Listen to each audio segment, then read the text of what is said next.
Can you all hear me? Yes. Yes. Hello. Yes, sir. Assalamu sir alaikum. வந்து 84 playing வணக்கம். ஸ்லாம்ல கேட்கும். Good evening. இன்று இந்த நிகழ்கலை செமினார்களாக இணைந்திருக்கும் அனைவரையும் பிரைனியாக்ஸ் கன்சல்டன்சி நிறுவனம் சார்பாக வரவேற்பதில் மிக மகிழ்ச்சி அடைகின்றேன். அத்தோடு இந்நிகழ்வுக்கு பூரண அனுசரணையினையும் ஒத்துழைப்பினையும் வழங்கிய பிரைனியாக்ஸ் கல்வி நிறுவனத்துக்கும் அதனுடைய முகாமைத்துவ குழுவிற்கும் முதற்கண் நன்றியை தெரிவித்து 2023-24 வரி ஆண்டுக்கான ஃபைலிங், அதாவது வரி கோவையினை இலத்திரனியல் முறையினூடாக சமர்ப்பிப்பது தொடர்பான இலவச கருத்தரங்கினை நாங்கள் இன்று ஏற்பாடு செய்திருக்கின்றோம். உண்மையில் இந்த பிரைனியாக்ஸ் நிறுவனமானது கடந்த 9 வருடங்களாக இந்த கன்சல்டன்சி சேவையில் ஈடுபட்டு கொண்டிருக்கின்றது. அந்த அடிப்படையில் எங்கள் மத்தியில், எங்கள் சமூகத்தின் மத்தியில் வரி மதிப்பீடும் வரி கோவைகளை சமர்ப்பிப்பது தொடர்பாகவும் பல்வேறுபட்ட சந்தேகங்களும் பல்வேறுபட்ட எண்ணப்பாடுகளும் காணப்பட்டு வருகின்றவை எங்களால் அவதானிக்க முடிகின்றது. ஏனெனில் இலங்கையை பொறுத்தளவில் 2022-2023 பிற்பாடு 2022-23 முற்பாடு என இலங்கையின் பொருளாதார பொலிசி, அதாவது கொள்கை கோட்பாடுகளை நாங்கள் பிரித்து ஆய்வு செய்ய முடியும்.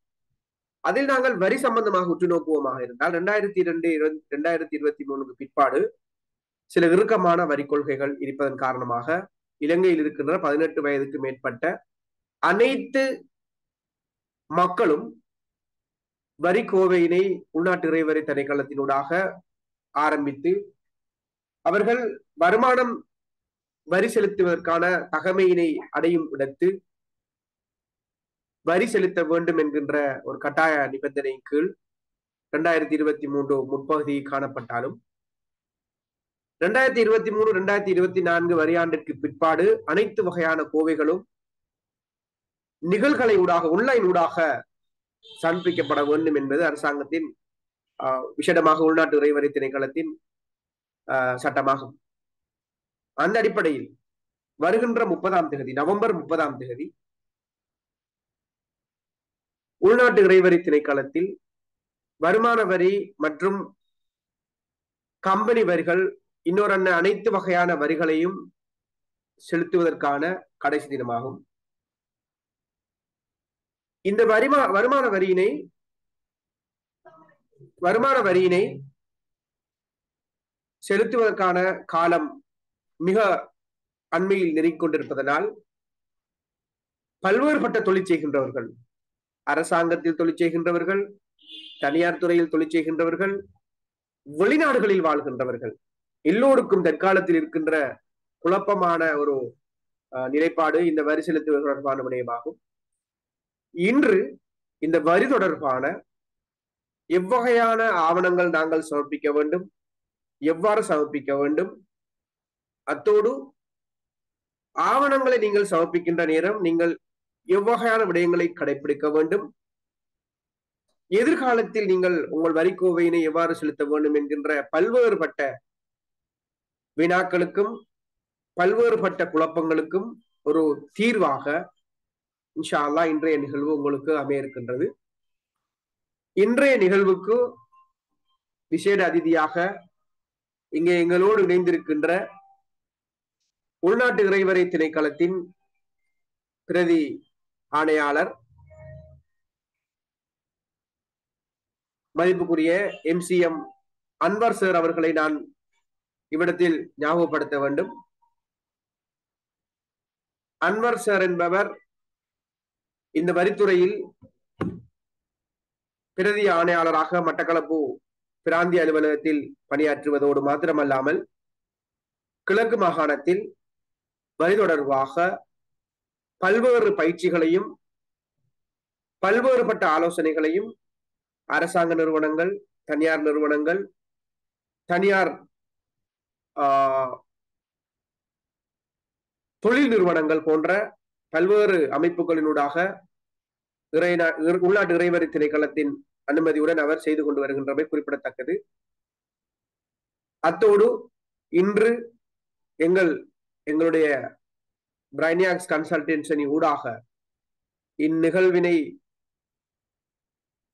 எங்கள் சமூகத்துக்கு வருகின்ற 30ஆம் தேதிக்கு இடையில் எவ்வாறு வினைத்திறனாகவும் விவேகமாகவும் இந்த வருமான வரி கோவையினை ஆன்லைனூடாக சமர்ப்பிக்க வேண்டும் என்ற எண்ணப்பாட்டினை நாங்கள் கூறிய நேரம் எங்களோடு இந்த நிகழ்வினை நடாத்துவதற்கு ஒத்துழைத்து இங்கே வருகை தந்து உங்களோடு பகிர்வதற்காக காத்து கொண்டிருக்கின்ற அன்வர் சார் அவர்களுக்கு நன்றியை கூறி,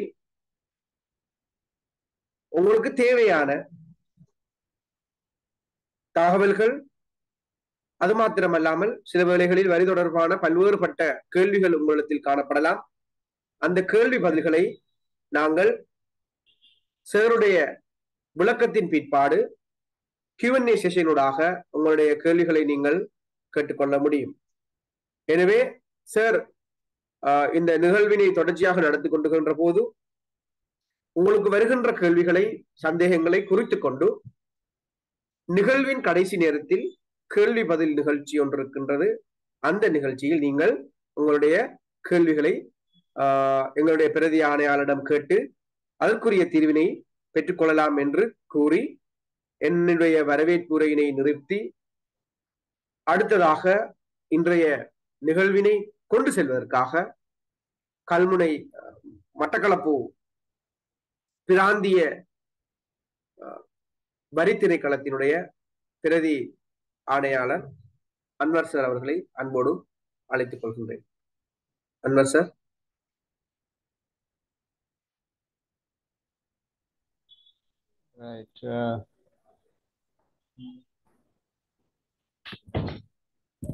நன்றி பரவேஷ். நான் கேட்குறது விளங்குதா? எஸ் சார், எஸ் விளங்குதானே? கிளியரா கேட்குதா? ஆமாம். Right, okay. நன்றி பரவேஷ். நான் நேரடியாகவே நிகழ்ச்சிக்கு போகலாம் என்று நினைக்கிறேன். Right? Yes sir, yes.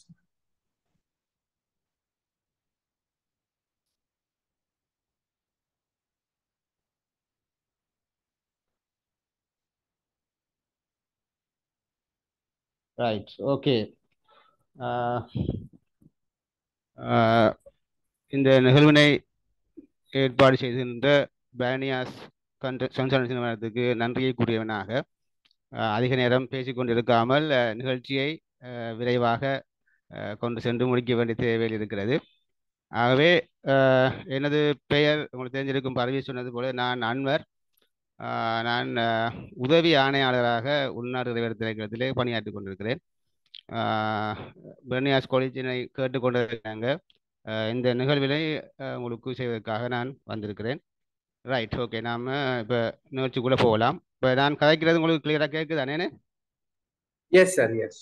Right, அப்படி ரபுலண்டா எனக்கு சொல்லுங்க. Right, okay.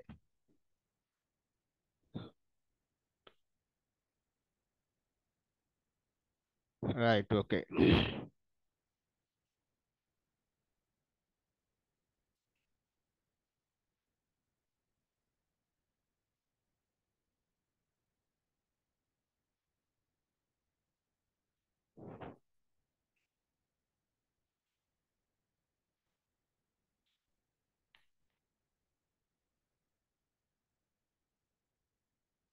ரைட், இதில் முதலாவது நாங்கள் பார்க்க வேண்டிய விஷயம் என்னென்றால், இப்போ எல்லாருக்கும் தெரியும், இருந்தாலும் கூட டேக்ஸ் என்றால் என்ன, வாட் இஸ் டேக்ஸ்?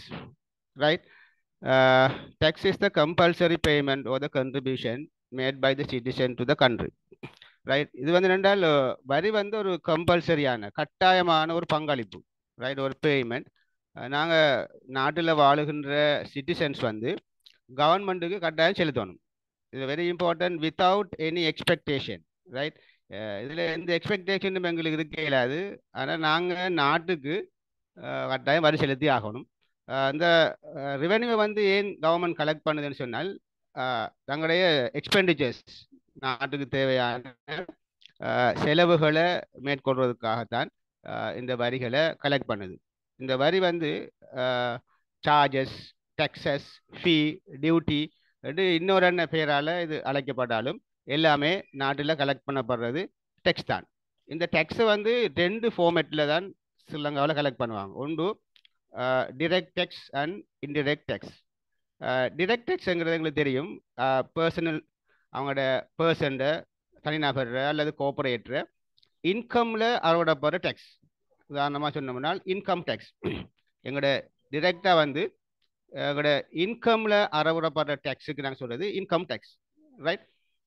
அதே போல தான் இன்டிரெக்ட் டேக்ஸ்ங்கிறதால் பொருட்கள் சேவைகளின் ஊடாக அறவிடப்படுகின்ற டேக்ஸ். இப்போ நாங்கள் பொருட்கள் சேவைகளை நுகர்கின்ற போதும் நாட்டுக்கு டேக்ஸ் செலுத்த வேண்டி இருக்கும், ரைட். அது வந்து இன்டிரெக்ட் டேக்ஸ்ன்னு சொல்லுவோம் நாங்கள்.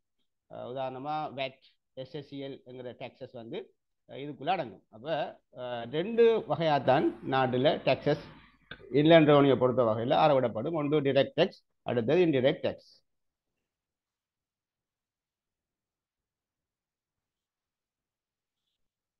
ரைட். இப்போ பார்த்தீங்கன்னா நாங்கள் செலுத்துகிற டேக்ஸ் வந்து எங்கே போகுது, ரைட், அதை கரெக்டாக தெரிஞ்சுக்கணும். நாங்கள் இப்போ நாங்கள் நாட்டில் டேக்ஸ் செலுத்தினால் அது என்ன நடக்குது, எங்கே போகுதுங்கிறது தெரிஞ்சிருக்கணும். இதில் உண்மையாக தான் உங்களுக்கு தெரியும், ஹாஸ்பிட்டல்ஸ், ரைட், இலங்கையில் free health service, schools, free educational service, right, universities, college, right, police and army, பாதுகாப்பு, ரைட். இப்போ இதெல்லாமே நாட்டில் இப்போ இலவசம். இலவச சுகாதாரம், இலவச கல்வி, இலவச உள்கட்டமைப்பு வசதி, ரைட், ஆர்மி, போலீஸ், பாதுகாப்பு, right, universities, college, railways, right, airport, இதெல்லாம் நாட்டில் இயங்குறதுக்கு, ரைட், பொழுதுபோக்கு அம்சங்கள், இதெல்லாம் நாட்டில் வந்து நடக்கிறதுக்கு நாடு வந்து செலவழிக்க வேண்டி இருக்குது. உதாரணமாக எடுத்துக்கிட்டீங்கன்னா ஃப்ரீ ஹெல்த் தெரியும் எல்லாருக்கும், ரைட். எத்தனை பில்லியன் கணக்கான ரூபீஸ் வந்து ஒவ்வொரு நிமிஷமும் செலவழிகிறதுங்கிறது நமக்கு தெரியும்.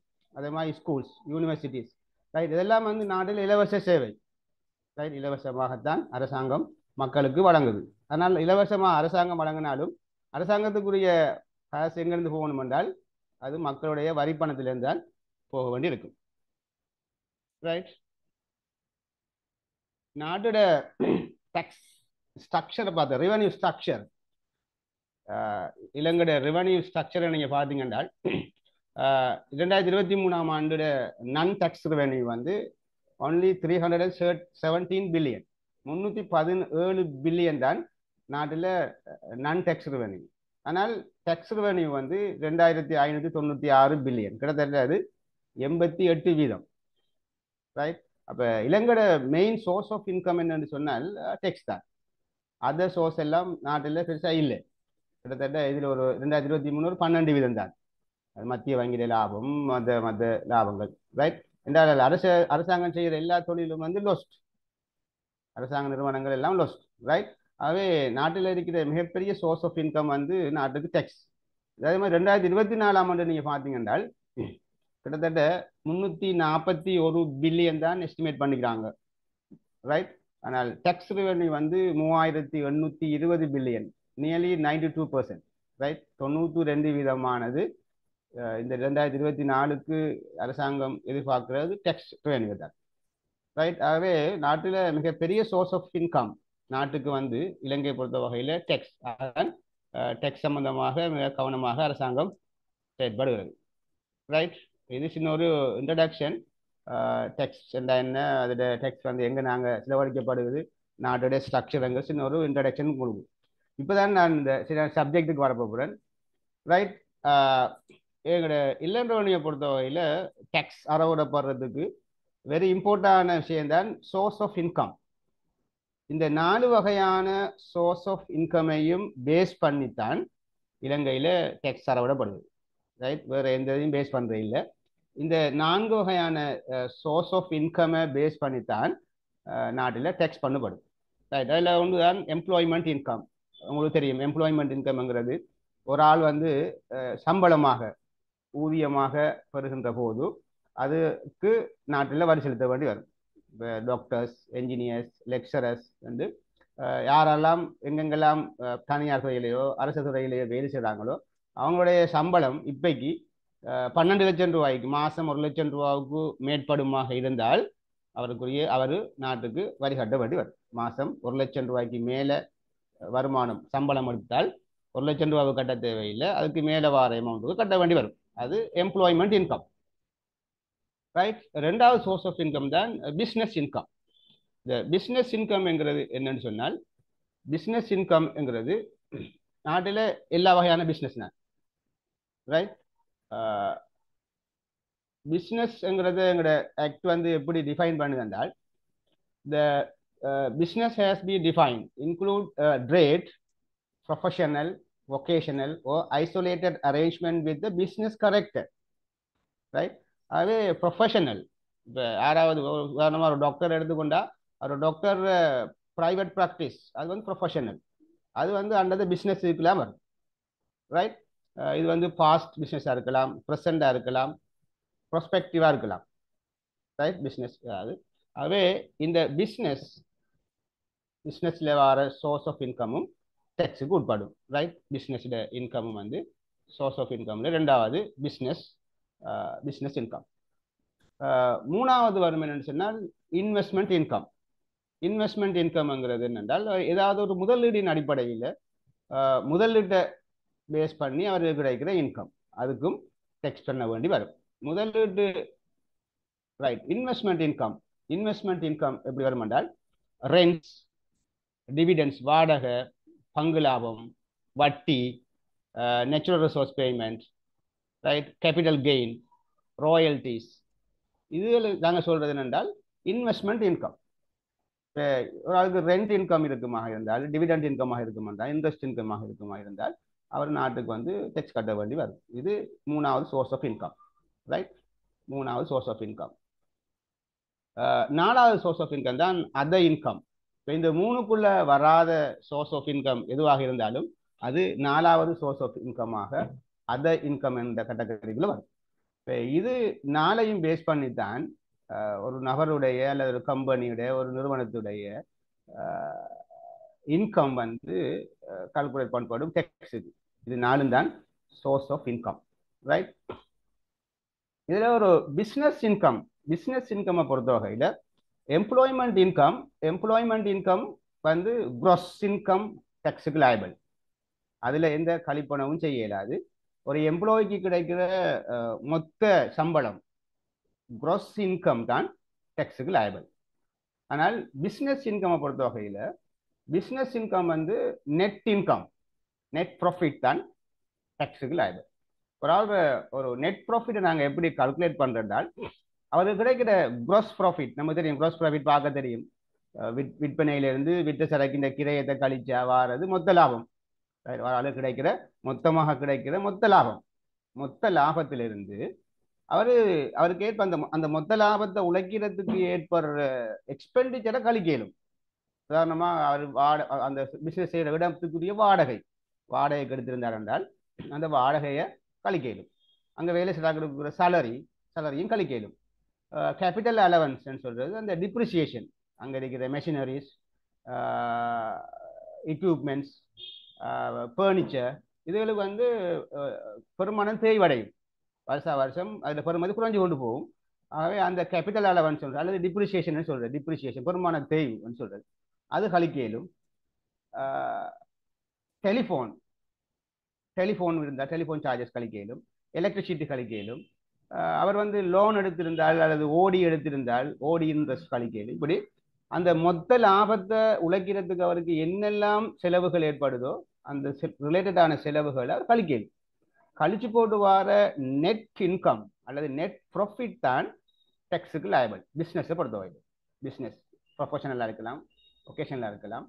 அவங்களுக்கு வந்து நெட் இன்கம் வந்து இப்படி தான் கால்குலேட் பண்ணுறது, பேஸ் பண்ணுறது. அந்த நெட் இன்கம் 12 லட்சம் ரூபாய்க்கு மேற்படுகின்ற போது தான் பிஸ்னஸ் சோர்ஸுக்கு வந்து டெக்ஸ் கட்டணும்.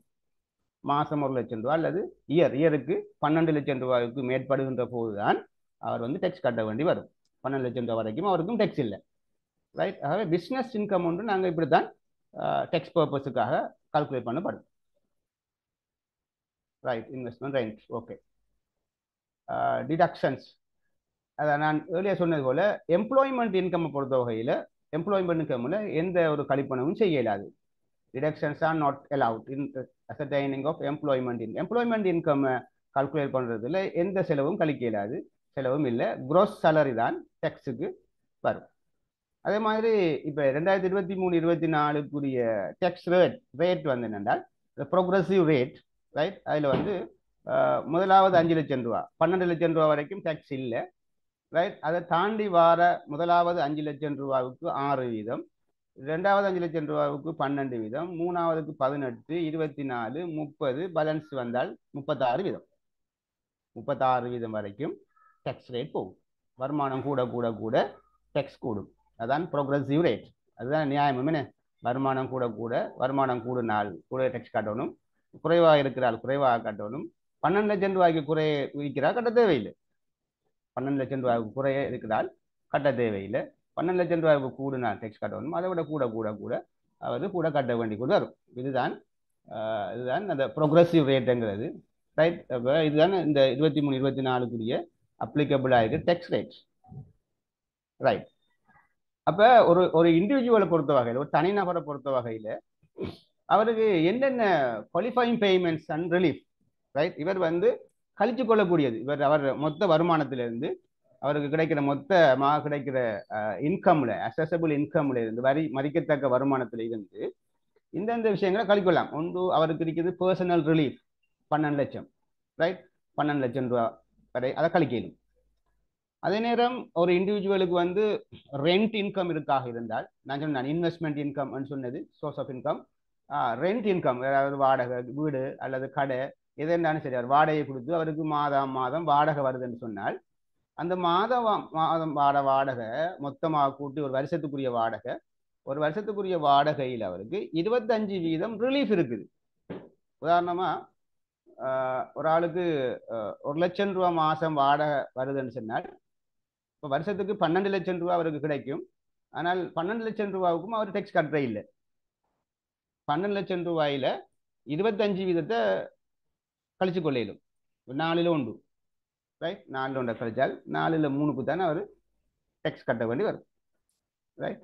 அப்போ 25% அதில் ரிலீஃப் இருக்குது அவருக்கு. அது அவர் மெயின்டெனன்ஸுக்கு, அவர் சோலை வரி கட்டணும், ரைட். அவருக்கு ரிப்பேர்ஸ் இருக்கும், அது இதெல்லாம் வரும். அதுக்காக அதை 25% அவர் கழிச்சு கொள்ளையிடும்.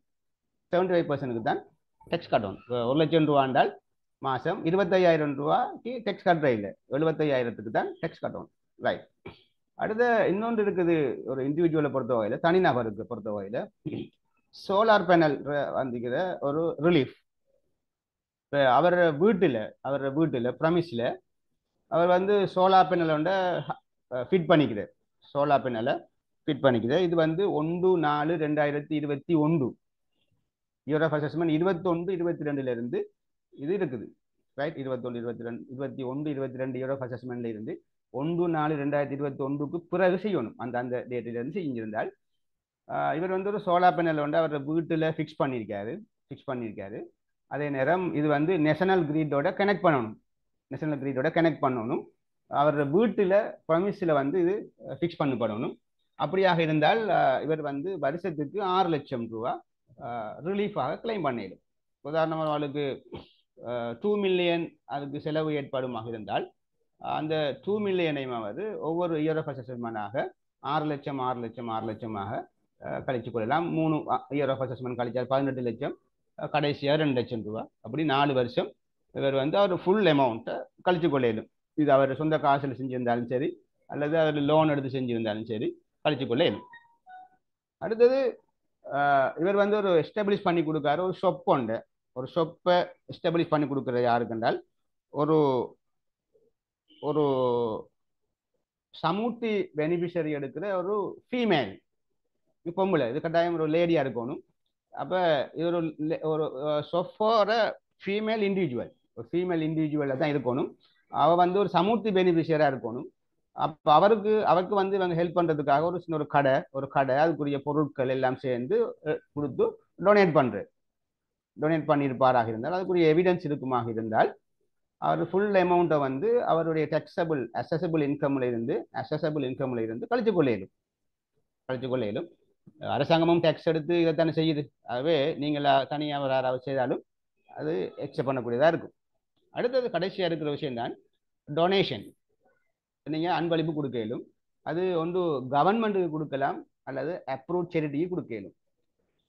கவர்மெண்ட் டொனேஷன் வந்து 100%, கவர்மெண்ட் டொனேஷன் வந்து 100% நீங்கள் டிடக்ட் பண்ண இயலும், எவ்வளவு கொடுக்க இயலும். அரசாங்கத்துக்குரிய அரச பாடசாலைகள், கிட்னி ஹாஸ்பிட்டல்ஸ், இப்படியான அரச நிறுவனம் கொஞ்சம் எங்களோட ஆக்டில் போடப்பட்டிருக்கிறது. அந்த கவர்மெண்ட் இன்ஸ்டிடியூஷன்ஸ் இருக்கிறது, கவர்மெண்ட் சம்பந்தமான யூனிவர்சிட்டிஸ், ஸ்கூல்ஸ், கிட்னி ஹாஸ்பிட்டல்ஸ், அது இது. அப்போ அப்படியான அரசாங்கம் சார்பான நிறுவனங்களுக்கு வந்து நீங்கள் டொனேட் பண்ணினால் அது எவ்வளவும் டொனேட் பண்ணேலும் டொனேட் பண்ணுற அவ்வளவும் உங்களுடைய மதி வருமானத்திலிருந்து கழிச்சு கொள்ளையும். அதே மாதிரி ரெண்டாவது டொனேஷன் தான் இன்னொன்று இருக்குது, அப்ரூவ் சேரிட்டின்னு சொல்லி. அப்ரூவ் சேரிட்டிங்கிற ஒரு ஆர்கனைசேஷன் இருக்குது. இப்போ அந்த ஆக்ட் வந்து எப்படி டிஃபைன் பண்ணுறாங்கன்னா, சிக் அண்ட் நீடி, அதாவது சுகமில்லாத சிக்கான ஆக்கள், உதவி தேவைப்படுற ஆக்கள், உதாரணமாக கண் பார்வையற்ற ஆக்கள், செவிப்புலன் இல்லாத ஆக்கள் அல்லது முதியோர்கள், இப்படியான ஆக்களை ஒரு பராமரிக்கிற ஒரு நிறுவனம், ஒரு இன்ஸ்டிடியூஷனலைஸ் பண்ணி அந்த ஆக்களை, எப்படியான சுகமில்லாத ஆக்கள், தேவையுடைய ஆக்களை பராமரிக்கிற ஒரு நிறுவனத்துக்கு வந்து நீங்கள் டொனேட் பண்ணிடும். ரைட், அவங்களுக்குரிய ஏதாவது டொனேட் பண்ணிடும். அப்படி டொனேட் பண்ணினாலும் அதையும் நாங்கள் என்ன செய்யலாம்னா உங்களோட மதி வருமானத்தில் கழிக்கலாம். ஆனால் அதுக்கு லிமிட் இருக்குது. அதுக்கு ஒரு வருஷத்துக்கு 75,000, 75,000 தான் மேக்சிமம் நீங்கள் டிடக்ட் பண்ணேன். நீங்கள் 2 மில்லியனும் கொடுக்கலாம், ஆனால் டிடக்ட் பண்ணலாம் ஒரு வருஷத்துக்கு மேக்சிமம் 75,000. ஆனால் கவர்மெண்ட் டொனேஷன் அது நீங்கள் எவ்வளவும் கவர்மெண்ட் டொனேஷன் செய்யணும், அது பிரச்சனை இல்லை. கவர்மெண்ட் டொனேஷன் வந்து அது இது இல்லை, சரிதானே? கவர்மெண்ட் டொனேஷனுக்கு வந்து லிமிட் இல்லை. ரைட், இதுதான் உங்களுக்கு இருக்கிற ஒரு இண்டிவிஜுவலை பொறுத்த வகையில் அவரோட டேக்ஸை அவரோட அசசபிள் இன்கம்ல இருந்து இதில் கழிச்சு போட்டு வாரத்துக்கு தான் டேக்ஸ் பண்ணணும். இதுக்கு கழிச்சு போட்டு வாரது 12 லட்சம் ரூபாயை எக்ஸீட் பண்ணால் தான் டேக்ஸ் பே பண்ணணும். இதெல்லாம் கழிச்சு அவருக்கு இருக்குமாக இருந்தால் அதை கழிச்சு போட்டு மீதியாக வாரது 12 லட்சம் ரூபாய்க்கு அதெல்லாம் கழிச்சு போகிற வாரத்துக்கு தான் அவர் வந்து டேக்ஸ் பே பண்ண வேண்டி வரும். ரைட், 12 லட்சம் ரூபா rent relief, solar panel relief, இப்போ டொனேஷன்களை கழிச்சு போட்டு வாரது தான் அவர் டேக்ஸ் பே பண்ண வேண்டி வரும். ரைட், உதாரணமாக நான் ஒரு இதன் போட்டுக்கிறேன். இப்போ உங்களுக்கு ஒரு ஆளுக்கு ஒரு 17 லட்சம் ரூபா ஒரு வருமானம் வருமாக இருந்தால், இப்போ நான் சொன்ன அசசபிள் இன்கம் சொல்றது மதி வருமானம் அவருக்கு ஒரு 17 லட்சம் ரூபாய் இருக்குமாக இருந்தால், இவருக்கு வேற ஒன்றும் இல்லை என்று சொல்லி நாம் அசியூம் பண்ணினால் அவருக்கு டேக்ஸ் ஃப்ரீ அலவன்ஸ் இருக்கு, பர்சனல் ரிலீஃப் 12 லட்சம் ரூபா. அதனால் அவருக்கு டேக்ஸபிள் இன்கம் வருதுங்க 5 லட்சம் ரூபா தான். வேற சோர்ஸ் ஆஃப் இன்கம் இல்லை, ஒரே ஒரு source of income tax free allowance மட்டும்தான் இருக்குது, வேற ரிலீஃப் ஒன்றும் இல்லை, டொனேஷன் பண்ண இல்லை, ஒன்றும் செய்யலை. அப்படியாக இருந்தால் அவருடைய டேக்ஸபிள் இன்கம் வந்து 5 லட்சம்.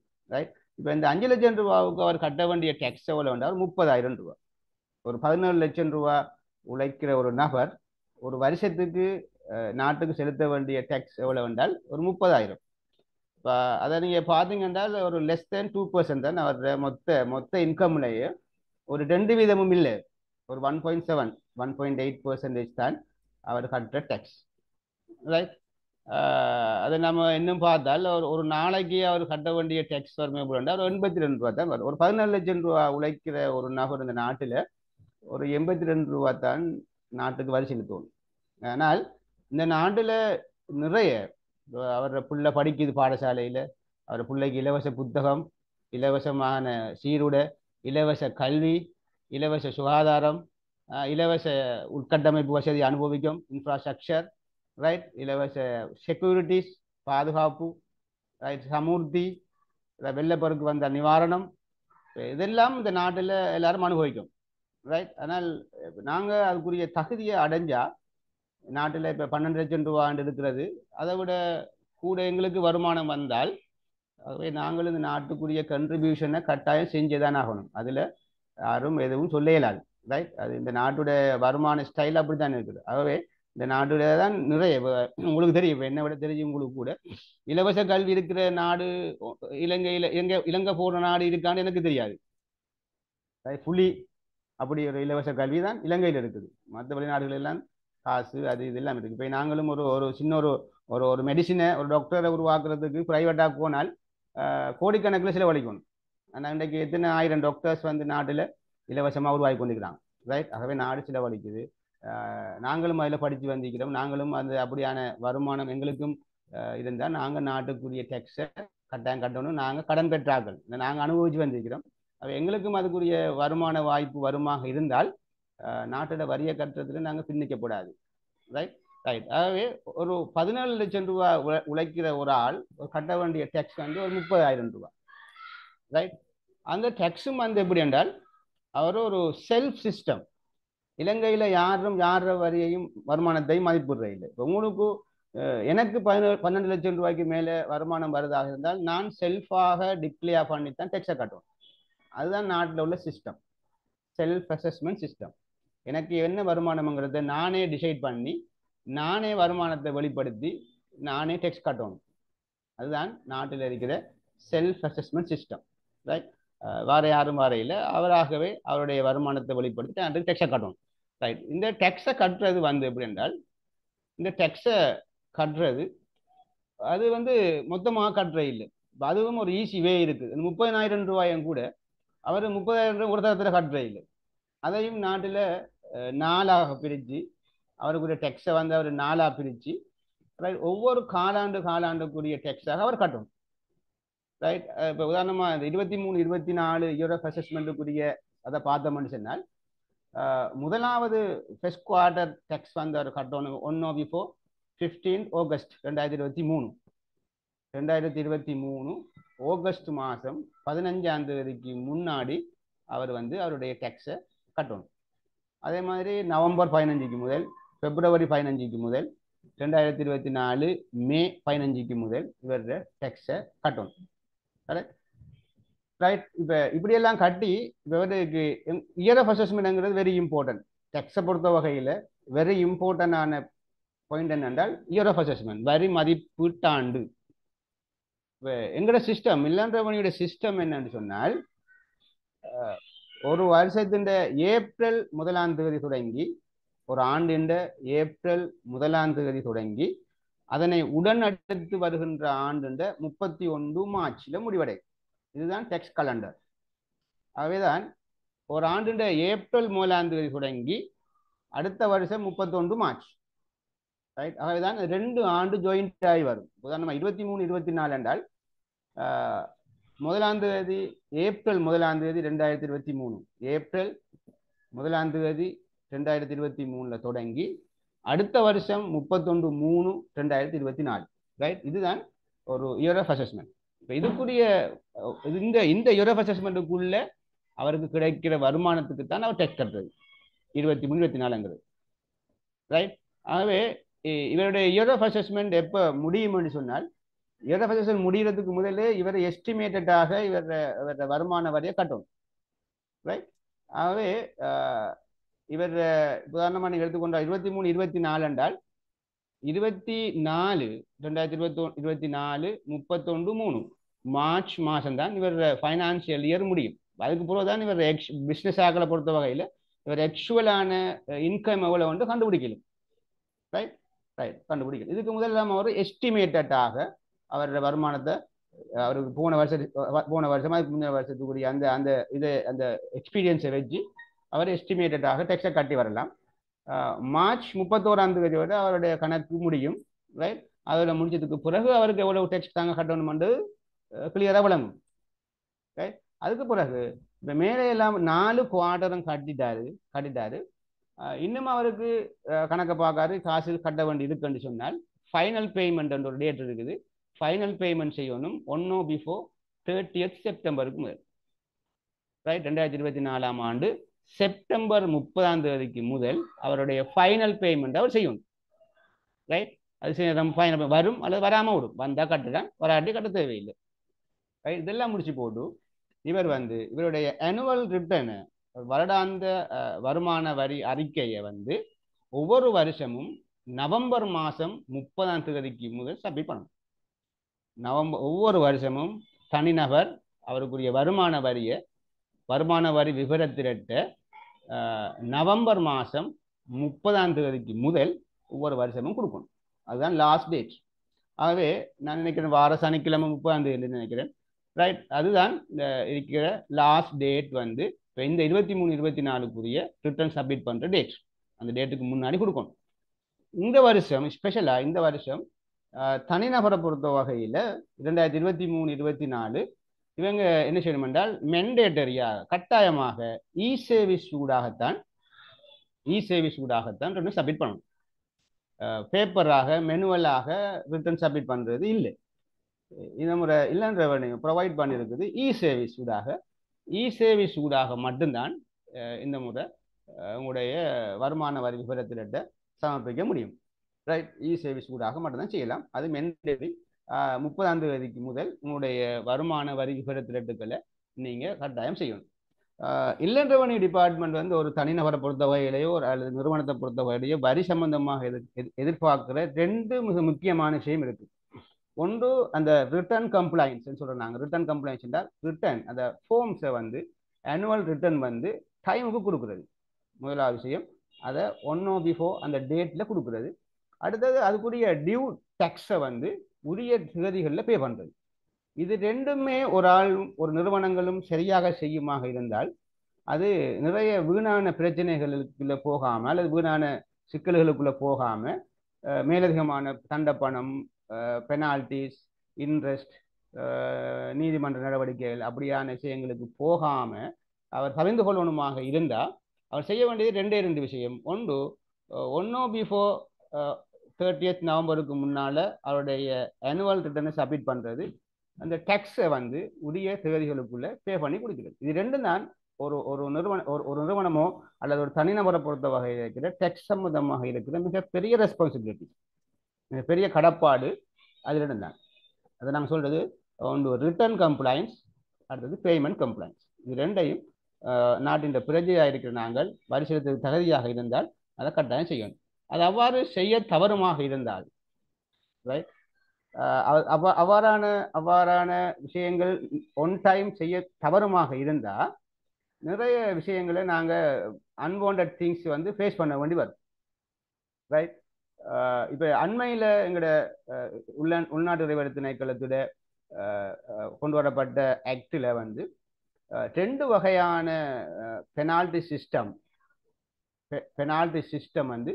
இருக்குது. ஒன்று பெனால்டி இம்போஸ் பண்ணுறது எங்களோட சிஜிஐஆர் கமிஷனர் ஜெனரல் பெனால்ட்டியை இம்போஸ் பண்ணேலும் ஒரு விஷயம். அடுத்தது இந்த முறை இன்ட்ரோடியூஸ் பண்ணப்பட்டிருக்கிற இன்னொரு புது விஷயம்தான் பீனல் ப்ரொவிஷன்ஸ். அதாவது நீதிமன்ற நடவடிக்கை ஒரு குற்றவியல் குற்றமாக கிரிமினல் ஒஃபென்ஸாக இதை எடுத்து நீதிமன்ற நடவடிக்கை ஊடாக நடவடிக்கை எடுக்கிறதுக்கான வேலை அதுகளும் இந்த புதிய ஆக்டினூடாக கொடுக்கப்பட்டது. இதுக்கு முதல்ல பெனால்ட்டியை நாங்கள் இம்போஸ் பண்ணுறது மட்டும்தான் இருந்தது. ஆனால் இப்போ பெனால்ட்டியோட சேர்த்து கிரிமினல் ஒஃபென்ஸுக்குள்ள நீதிமன்றத்துக்குள்ள சிறைக்கு அனுப்புகிற வகையான தண்டங்களும் அதுகளுமாக திருத்தப்பட்டிருக்கிறது. நீங்கள் அண்மையில் கேள்விப்பட்டிருப்பீங்க, ஒரு வெட் ஃப்ராட் கேஸ் ஒன்றில் ஒரு பிரபலியமான ஒரு ஆளை நீதிமன்றத்தில் சிறையில் அடைக்கப்பட்ட சம்பவம். ரைட், ஆகவே நாங்கள் எங்களோட டியூட்டியை சரியாக செய்கின்ற போது இவ்வாறான தேவையற்ற விடயங்களுக்கு நாங்கள் போக வேண்டி வராது. உதாரணமாக நீங்கள் பாருங்க என்றால் இப்போ முதலாவது இருக்கிறது, இப்போ நீங்கள் உங்களுடைய ஏற்படுற சேஞ்சஸ், அதாவது உங்களோட அட்ரஸை சேஞ்ச் பண்ணுறது ரைட், அல்லது வேறு ஏதாவது நடந்தது, அல்லது நீங்கள் ஒரு இப்போ டெக்ஸ்ட் பே பண்ணுறதுக்கு தகுதியான ஆளாக இருந்து அந்த அது சம்பந்தமான டீட்டெயில்ஸை நீங்கள் இல்லைன்ற டிபார்ட்மெண்ட்டுக்கு சப்மிட் பண்ணல என்று சொன்னால் நாட் எக்ஸீடிங் 50,000 பெனால்ட்டி இம்போஸ் பண்ணிடு. ரைட், அப்போ ஒரு டின் ஒன்று ஓப்பன் பண்ணணும்னு சொன்னால் இப்போ 18 வயசுக்கு மேற்பட்டார்கள் டின் ஒன்று ஓப்பன் பண்ணணும் பொதுவான லோ அது இருக்குது. இப்போ ஆக்டிவாக இருக்குது. ரைட். பழைய ஜனாதிபதி முன்னாள் ஜனாதிபதி வந்து நிதியமைச்சர் என்ற அடிப்படையில் அவர் சொன்னது அவருக்குரிய சட்ட ஏற்பாடு நடந்திருக்குது. 18 வயசுக்கு மேற்பட்ட எல்லாரும் ஒரு டின் எடுக்கணும். அது ஃபைல் இல்லை. தெளிவாக விளங்கிக் கொள்ளணும் என்னென்றால் அது ஒரு டின், TIN, டெக்ஸ் பேயர் ஐடென்டிஃபிகேஷன் நம்பர். 18 வயசுக்கு மேற்பட்ட எல்லாரும் எடுக்கணும். அந்த 18 வயசுக்கு மேற்பட்ட ஆளுக்கு டின் எடுக்கணும், அது உண்மை. ரைட். அவருக்கு 12 லட்சம் ரூபாய்க்கு மேல வருமானம் வந்தா மட்டும்தான் அவர் டெக்ஸ் ஃபைல் ஓபன் பண்ணணும். ரைட். 12 லட்சம் ரூபாய்க்கு மேல வருமானம் இருக்குன்னு தான் கருதுனா மட்டும்தான் அவர் டெக்ஸ் ஃபைல் அதோட சேர்த்து ஓபன் பண்ணணும். அப்படி இல்லைன்னு சொன்னால் ஒன்லி டின்னை மட்டும் அவர் ஓபன் பண்ணி வச்சு கொள்வது போதும். 12 லட்சம் ரூபாய்க்கு உள்ளதான் தனக்குரிய வருமானம் இருக்குது என்றால் 18 வயசு ஆயிடுன்னு சொன்னால் அவர் ஒரு டின் ஒன்று ஓப்பன் பண்ணணும். அப்படி அது ஓப்பன் பண்ண படலைன்னு சொன்னால் அதுக்குரிய பெனால்ட்டி நோட் டெக்ஸ் 50,000. ரைட். அது ஒரு விஷயம். ரெண்டாவது என்றால் லேட் ஃபைலிங் டெக்ஸ் ரிட்டர்ன். இப்போ நான் இப்போ சொன்னேன் 30 நவம்பருக்குள்ளதான் முதல் தான் உங்களோட ரிட்டர்னை வந்து சப்மிட் பண்ணணும். அப்படி இல்லாமல் நீங்கள் லேட் பண்ண அதுக்குரிய பெனால்ட்டிஸ் எல்லாம் சேர்ந்து டெக்ஸுக்குரிய பெனால்ட்டி, அதை நீங்கள் டைமுக்கு தராதால வர பெனால்ட்டி எல்லாம் சேர்ந்து not exceeding 400,000. 4 லட்சம் ரூபாவுக்கு மேற்படாத 4 லட்சம் ரூபாவுக்கு மேற்படாத ஒரு பெனால்ட்டி இன்ட்ரெஸ்ட் எல்லாத்தையும் சேர்த்து இம்போஸ் பண்ண அந்த ஆனுவல் ரிட்டர்னை வந்து இது எல்லாத்துக்கும் பொருந்தும். எல்லா ரிட்டர்னுக்கும் பொருந்தும். ரைட். எல்லாத்துக்கும் பொருந்தும். 4 லட்சம் ரூபாய்க்கு மேற்படாத ஒரு தண்ட பணத்தை இல்லைன்றவனை வாழ்க்கை உங்களுக்கு இம்போஸ் பண்ண கேளும். ரைட். ஆகவே தான் நேரத்துக்கு ரிட்டர்னை சப்மிட் பண்ணுறங்கிறது வெரி இம்பார்ட்டண்டான விஷயம். ரைட். நீங்கள் டைமுக்கு டேக்ஸை பே பண்ணலன்னு சொன்னால் அதுக்குரிய லேட் பேமெண்ட் இருக்குது. லேட் பேமெண்ட்டுக்கு இன்ட்ரெஸ்ட் இருக்குது, பெனால்ட்டி இருக்குது. ரைட். பெனால்ட்டி இருக்குது, இன்ட்ரெஸ்ட் இருக்குது. இன்ட்ரெஸ்ட் பே பண்ண வேண்டி வரும். டிலே பண்ணுற ஒவ்வொரு மாதத்துக்கும் 1.5%. 1.5% இயருக்கு வந்தால் 18 வரும் அப்படின்றார். ரைட். ஒரு மாதத்துக்கு 1.5% இன்ட்ரெஸ்ட் பே பண்ண வேண்டி வரும், பெனால்ட்டிக்கு மேலதிகமாக. ரைட். ஆகவே லேட் பேமெண்ட்ஸ் இருக்குது, பெனால்ட்டி இன்ட்ரெஸ்ட் இருக்குது. அதே போல இது மிக முக்கியமான விஷயம். இது வந்து கிரிமினல். இது ஒரு கிரிமினல் ஒஃபென்ஸ். இதுதான் ரீசெண்டாக வந்த ஒரு கிரிமினல் ஒஃபென்ஸ். இது என்னென்றால் aiding and abetting to evasion of tax. அதாவது டேக்ஸை வந்து இவேஷன் பண்ணுறதுக்கு, அதாவது டேக்ஸை கட்டாமல் எஸ்கேப் ஆகிறதுக்கு உதவி செய்கிறது. ரைட். 6வது ஆள் உதவி செய்கிறது. அப்படியான கணக்குகளை எழுதுறது. ரைட். அப்படியான போலியான கணக்குகளை எழுதுறதுக்கு உதவி செய்கிறது. அப்படியான ஆக்களுக்கு அந்த குறிப்பாக அந்த அக்கௌண்டன்ட் மாறு அல்லது வரியை ஏய்ப்பு செய்யறதுக்கு உதவி செய்கிறார்கள். ரைட். அவங்களுக்கு எப்படி என்றால் ஃபைன் இருக்குது. இது வந்து ஃபைன் மஜிஸ்ட்ரேட் இம்போஸ் பண்ணுவார். not exceeding 10 million, 10 million. Right. அதோட சேர்த்து not exceeding 2 years imprisonment. சரி. 10 million rupees வந்து ஃபைன் அல்லது அதோட சேர்த்து அல்லது 2 வருஷம் இம்ப்ரிஸ்மெண்ட் அல்லது போத். அது ஜட்ஜ் டிசைட் பண்ணுவார் எப்படி கொடுக்குறேன். இது வந்து அந்த டேக்ஸை இவேஷன் பண்ணுறதுக்கு ஹெல்ப் பண்ணுறாங்க. டேக்ஸ் இவேஷனை செய்கிறாள். டேக்ஸை இவேஷனை செய்கிற ஆளுக்கும் டேக்ஸ் இவேஷனை செய்கிற ஆளுக்கும் அதே சேம் தண்டனை இருக்கு. not exceeding 10 million rupees fine or 2 years imprisonment. that is ரெண்டும் சேர்த்து. ரைட். அப்போ இது ரீசெண்டாக எங்களோட ஆக்டில் வந்து ஒரு சேஞ்ச். ரைட். இது வந்து மஜிஸ்ட்ரேட் ஊடாக நாங்கள் இதை செய்ய வேண்டி வரும். ரைட். டேக்ஸ் இவேட் பண்ணுற ஆளுக்கு. அதே மாதிரி தான் impending of tax administration.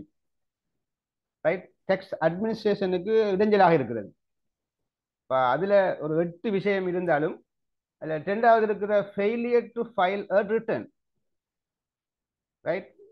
ரிட்டர்னை வந்து டைமுக்கு சப்மிட் பண்ணாது. Failure to file a return. Tax ரிட்டர்னை வந்து டைமுக்கு சப்மிட் பண்ணாத ஆளுக்கும் அதுவும் 1 million rupees-உம் 2 years imprisonment. ரைட். அல்லது போத். ரைட்.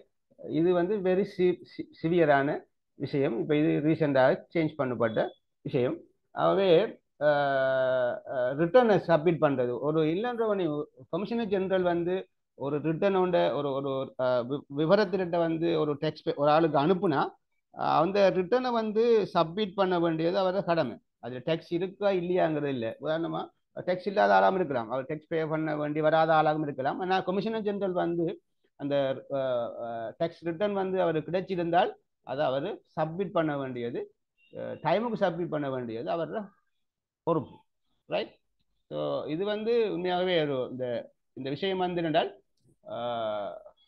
இந்த விஷயம் வந்து டேக்ஸ் நமக்கு செய்கிற நாம இந்த விஷயங்களை டைமுக்கு செய்ய வேண்டிய மிகப்பெரிய பொறுப்பு இருக்குது. ரைட். இல்லாட்டி இப்படியான அன்வான்டான தேவையற்ற விடயங்களுக்கு சிரமங்களுக்கு நாங்கள் ஆளாக வேண்டி வரலாம். ரைட்.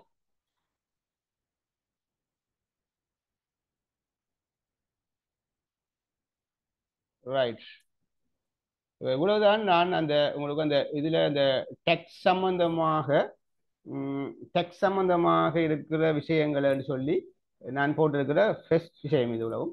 இப்போ இதுக்கு அடுத்ததாக தான் நான் இப்போ உங்களுக்கு ஆன்லைனில் நீங்கள் உங்களோட டெக்ஸ் ரிட்டனை ஃபைலிங் எப்படி செய்யலாம் என்கிறத நான் லைவாக ஒரு விஷயத்தை நான் செஞ்சு காட்டலாம். இப்போ இது சம்பந்தமாக ஏதாவது ஒரு உங்களுக்கு கொஸ்டின்ஸ்கள் இருந்தால் ஒரு 5 minutes 10 minutesக்குள்ளே நீங்கள் கேட்கலாம். கேட்டுட்டு இப்போ நான் அடுத்ததாக உங்களுக்கு ஒரு அடுத்தது லைவாக நீங்கள் எப்படி ஒரு ரிட்டர்னை நீங்கள் எங்களோட வெப்சைட்டுக்குள்ளே போய் செய்யலாம்ங்கிறதுக்குரிய முழு விளக்கத்தையும் தரலாம்னு நினைக்கிறேன். பர்வேஸ். Yes sir. நான் நினைக்கிறேன் சார் வந்து நிறைய விஷயங்களை கவர் பண்ணிட்டாரு. அதோட டெக்ஸ்டோட சம்பந்தப்பட்ட சட்ட திட்டங்கள், ஃபெயிலியர் டு ரிட்டர்ன், சப்மிஷன், இப்படியான நிறைய விஷயங்கள் அதில் இருக்கு. இப்போ சில வேளையில வெளிநாட்டில் இருக்கிற சகோதரர்களும் இதில் இருக்கிறாங்க. அவங்களுக்கு சில சந்தேகங்கள் இருக்கலாம். அதே மாதிரி உள்நாட்டில் வேலை செய்கிற அரசு நிறுவனங்கள் இருக்கிறவங்க இருக்காங்க. அதே மாதிரி அதாவது சுயதொழில் செய்கிற கம்பெனி, பார்ட்னர்ஷிப், பிரைவேட் ஆர்கனைசேஷன் செய்யறவங்க நிறைய பேர் இருக்காங்க. ஏதாவது சந்தேகங்கள் இருந்தா அவசரமா கேட்டுக்கொண்டீங்கன்னு சொன்னா நாங்க அதை கிளியர் பண்ணிட்டு நாங்க டிரெக்டா நாங்க எப்படி ஆன்லைன்ல ஃபைல் பண்ணலாம்ங்கிற அந்த விஷயத்த ப்ராக்டிகல் எக்ஸாம்பிளா நாங்க சார் உங்களுக்கு கொண்டு டெமோன்ஸ்ட்ரேட் பண்ணுவார். அதுக்கு முதல் ஏதாவது சந்தேகங்கள் இருந்தா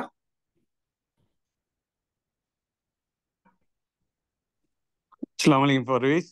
நான் அப்துல் ஜப்பார்.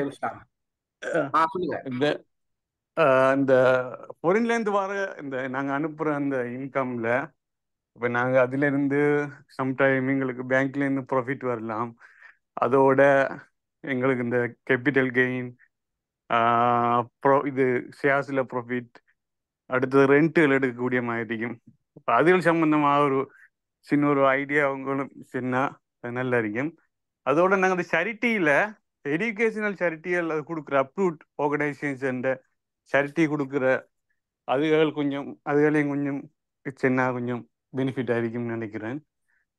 இன்ஷால்லா அதோட இன்னொரு கேள்வி பிடிக்குது. அதை முடிச்சுட்டு கேளுங்க. 2 கேள்வி கேட்டீங்க, 3வது கேள்வி. இப்ப 3வது கேள்வி வந்துட்டும் சரி ப்ரொசீட் பண்ணுங்களேன். நான் கொஞ்சம் பார்த்து சொல்றேன். Thank you mister Abdul Jabbar. 2 கேள்வி கேட்டிருக்காரு. ஒன்று வெளிநாட்டுல இருந்து வர ரெமிட்டன்சஸ் இன்கம் சம்பந்தமா, 2வது லோக்கல்ல இருக்கிற அவருடைய income sources. Sir, over to you. என்னென்றால் வெளிநாட்டில் இருந்து வர ரெவென்யூ சம்பந்தமாக சொன்னால், இப்போ உதாரணமா வெளிநாட்டிலிருந்து இருக்கிற ஆட்களை பொறுத்தவரை எங்களோட ஒரு 2 பிரின்சிபிள் இருக்குது. ஒன்று அந்த ரெசிடெண்டா நான் ரெசிடெண்டா பார்க்கறதுக்கு ஒரு ரூல் ஒன்று இருக்குது, ரெசிடென்ட் ரூல். இப்போ ஸ்ரீலங்காவில் ஃபிசிக்கலாக ப்ரெசண்டாக இருந்தார் என்றால் 183 நாள் அல்லதுக்கு மேலே ஸ்ரீலங்காவில் ப்ரெசண்டாக இருக்கிற ஆளுடைய டேக்ஸ் லயபிலிட்டி என்னென்றால் அவரோட Overseas income, right, Sri Lanka plus வெளிநாட்டு இன்கம் வந்து டேக்ஸுக்கு லயபிள். அதாவது ஸ்ரீலங்காவில் அவர் ஃபிசிக்கலி ப்ரெசன்ட் 183 நாள், 183 நாளை விட கூட அவர் ஸ்ரீலங்காவில் ப்ரெசண்டாக இருந்தார் என்று சொன்னால் அவருடைய டேக்ஸ் லயபிலிட்டி என்னன்னு சொன்னால் ஸ்ரீலங்கா சோர்ஸ் ஆஃப் இன்கமும் வெளிநாட்டு சோர்ஸ் ஆஃப் இன்கமும் டேக்ஸுக்கு லயபிள். ஆனால் 183 நாளை விட குறைஞ்ச நாட்கள் ஸ்ரீலங்காவில் அவர் ப்ரெசண்ட் ஆகியிருந்தால் அவருக்கு கிடைக்கிற ஸ்ரீலங்கா சோர்ஸ் ஆஃப் இன்கம் மட்டும்தான் டேக்ஸுக்கு லயபிள், வெளிநாட்டு சோர்ஸ் வராது. வெளிநாட்டு சோர்ஸ் உதாரணமாக இப்போ இங்கேருந்து வெளிநாட்டுக்கு வேலைக்கு போகிறார்கள் எப்படியுமே 2 இயர்ஸ் 3 இயர்ஸ் வெளிநாட்டில் இருக்காங்க. ஆகவே அவங்க பிசிக்கல் பிரசன்ஸ் ஸ்ரீலங்காவில் 183 நாள் இல்லை என்றால் வெளிநாட்டில் இருக்கார் என்று சொன்னால் அவர் வெளிநாட்டு ஓவர்சீஸ் இன்கம் வந்து டெக்ஸுக்கு லையபிள் இல்லை. ஸ்ரீலங்காவில் ஏதாவது ஒரு வாடகை வருது இல்லை ஸ்ரீலங்கா சோர்ஸ் ஆஃப் இன்கம் ஒன்று இருக்கும் என்றால் அது வந்து 12 லட்சம் ரூபாய்க்கு மேலே வருமாக இருந்தால் அவர் டெக்ஸ் கட்ட ஒன்று வரும். அந்த வருமானம் அதுவும் 12 லட்சம் மூலம் வரும். அடுத்தது இந்த இன்ட்ரெஸ்ட் இன்கம் கேட்டார். அவர் இன்ட்ரெஸ்ட் இன்கம் வந்து அதுவும் நீங்கள் ஃபாரின் பேங்க்கில் எஃப்டிபிசியில் ஃபாரின் பேங்க் கரன்சியில் வந்து வர இன்ட்ரெஸ்ட்டுக்கு வந்து டெக்ஸ் எக்ஸென்ட். ஆனால் ஸ்ரீலங்காவில் இன்வெஸ்ட் பண்ணியிருந்தால் ஸ்ரீலங்காவில் இருக்கிற நார்மலில் இருந்து வருமாக இருந்தால் அதுக்கு டெக்ஸ் இருக்குது. ஆனால் நீங்கள் ஃபாரின் பேங்க் கரன்சியில் வந்து இன்வெஸ்ட் பண்ணியிருந்து அதில் இன்ட்ரெஸ்ட் கிடைச்சால் இன்கம் கிடைச்சால் அது டெக்ஸுக்கு எக்ஸென்ட். அடுத்தது கேட்ட விஷயம்தான் அந்த என்ன செய்ய அப்ரூவ்ட் சேரிட்டி எஜுகேஷன் சேரிட்டி. நான் தெளிவாக சொன்னேன் என்னன்னு சொன்னால் அந்த சிக் அண்ட் நீடி இதுதான் நாங்கள் ஆக்டிவில் சொல்லப்படுகிற டேர்ம். அதாவது சுகமில்லாத தேவையுடைய ஆட்களை பராமரிக்கிறதுக்கு என்று சொல்லி அது இன்ஸ்டிடியூஷனலாக உருவாக்கப்பட்டிருக்கிற நிறுவனத்துக்கு செஞ்சால் மட்டும்தான் அது அப்ரூவ்ட் சேரிட்டி. ஆனால் நீங்கள் ஸ்கூலுக்கு கொடுப்பீங்களா, அந்த ஸ்ரீலங்கா கவர்மெண்ட் ஸ்கூலுக்கு டொனேட் பண்ணினால் அது கவர்மெண்ட் டொனேஷன். அது நீங்கள் எவ்வளவும் கொடுக்கலாம். ஆனால் அதுக்குரிய டாக்குமெண்ட்டை வச்சுக்கொள்ளணும். ஒரு ஸ்கூலுக்கு நீங்கள் உதாரணமாக ஒரு 5 லட்சம் ரூபா காசு டொனேட் பண்ணுறீங்க அல்லது அங்கே ஸ்கூலுக்கு ஒரு ஏதாவது பொருட்களை வாங்கி கொடுக்குறீங்க அல்லது ஏதாவது நீங்கள் ஒரு சோலார் பேனலை ஃபிட் பண்ணி கொடுக்குறீங்க, அப்படியாக இருந்தால் அதுக்குரிய ஓகே அது கவர்மெண்ட் டொனேஷன்.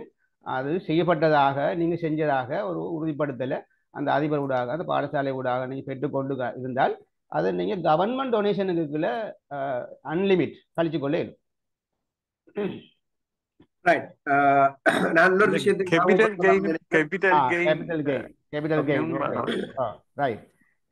கெயின் என்றது என்னன்னு சொன்னா கேபிட்டல் கெயின்ங்கிறது என்னன்னு சொன்னால் உங்கள்கிட்ட இருக்கிற கேபிட்டல் அசெட்ஸ் என்றால் நீங்க ஒரு இன்வெஸ்ட்மெண்ட் பர்பஸுக்காக இன்வெஸ்ட் பண்ணி இருக்கிற ஒரு அசெட்டை வந்து நீங்க வித்தா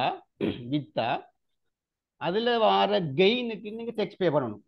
உதாரணமாக ஒரு லேண்ட் ஒன்று நீங்கள் வாங்கி போட்டுக்கிறீங்க, இன்வெஸ்ட்மெண்ட் பர்பஸ் வெரி இம்பார்ட்டன்ட். அது வந்து இன்வெஸ்ட்மெண்ட் பர்பஸாக இருந்தால் நீங்கள் ஒரு லேண்டை வாங்கி போட்டுக்கிறீங்க, அந்த லேண்டை வாங்கி போட்டு இப்போ விற்கிறீங்க, ரைட்? விற்க வந்தால் இப்போ இந்த டேக்ஸ் வந்து 1/4/2018 பின்னாடி தான் இந்த கேபிட்டல் கெயின் டேக்ஸ் இன்ட்ரோடியூஸ் பண்ணப்பட்டது. ஆகவே அதுக்கு பின்னாடி நடக்கிறதுக்கு தான் இது வரும். ஆகவே நீங்கள் விற்று போட்டீங்கன்னு சொன்னால் உதாரணமாக நீங்கள் ஒரு லேண்ட் ஒன்றை முதல் வாங்கியிருப்பீங்க ஒரு 10 லட்சம் ரூபாய்க்கு, அந்த லேண்டை வந்து நீங்கள் இப்போ விற்கிறீங்க ஒரு 20 லட்சம் ரூபாய்க்கு விற்றா இதில் கிடைக்கிற கெயின் வந்து 10 லட்சம் வரும். அதில் உதாரணமாக அதுக்கு ஒரு கல்குலேஷன் மெத்தட் ஒன்று இருக்கிற என்றால் 30/9/2017 அந்த அந்த அந்த லேண்டோட மார்க்கெட் வேல்யூ என்னன்றது பார்க்க வேண்டி வரும்.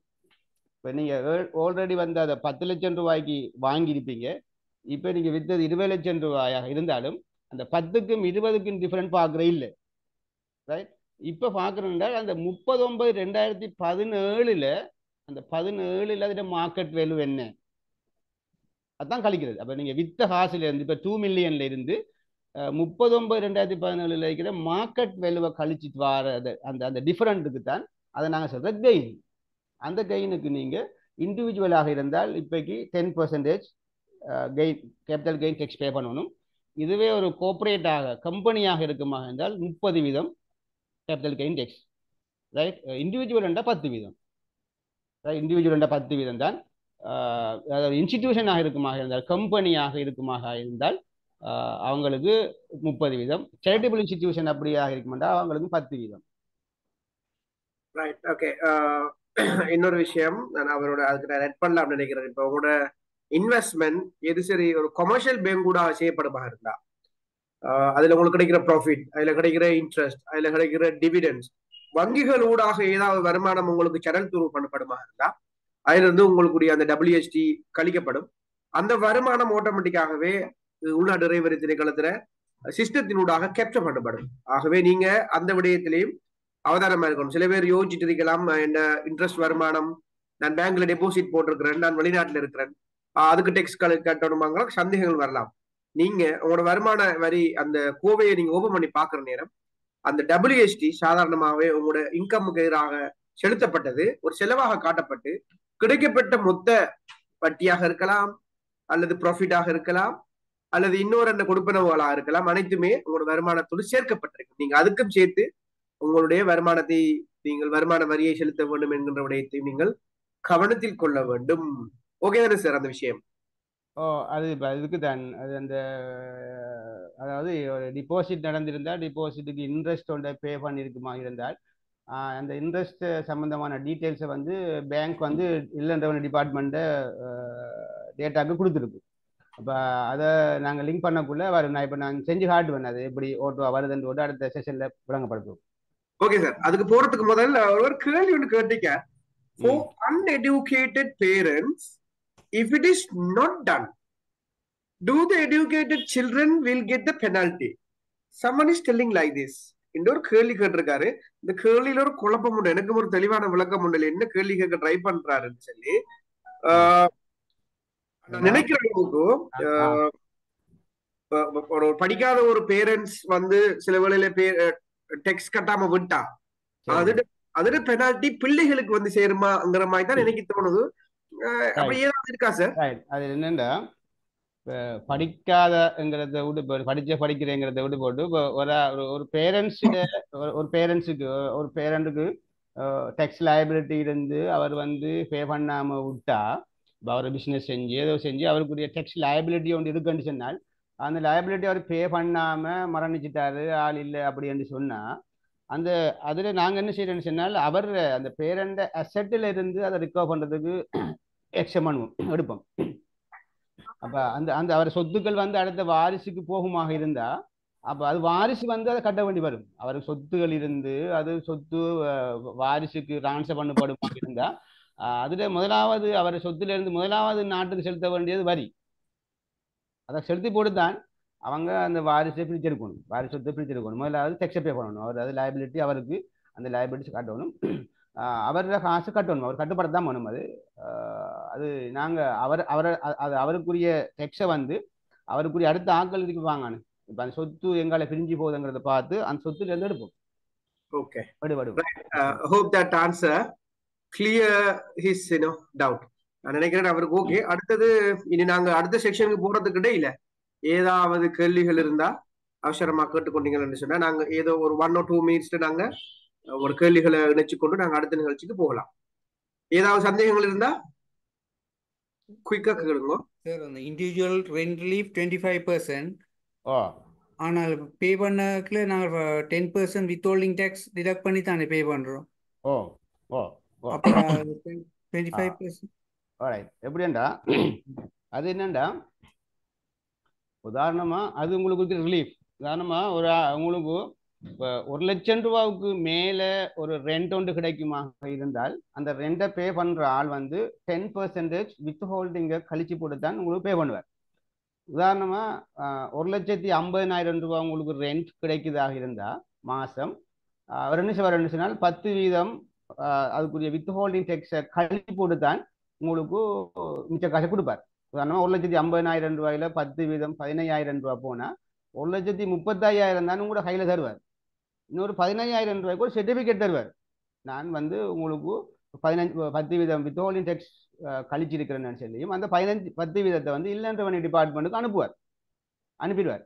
அதாவது உங்களோட அந்த அந்த 1.5 லட்சம் ரூபா அந்த அந்த வாடகையில 15,000 ரூபாய் டேக்ஸாக வந்துட்டு இப்ப நீங்க என்ன செய்யணும்னு சொன்னா 10 மட்டும் படம் தான் ரைட் வட்டி போய் தருவார். இப்போ நீங்க என்ன செய்யறேன்டா இப்ப உங்களுக்கு 1.5 லட்சம் படி அவர் வந்தால் ஒரு வருஷத்துக்கு 18 லட்சம் ரூபா வரும்.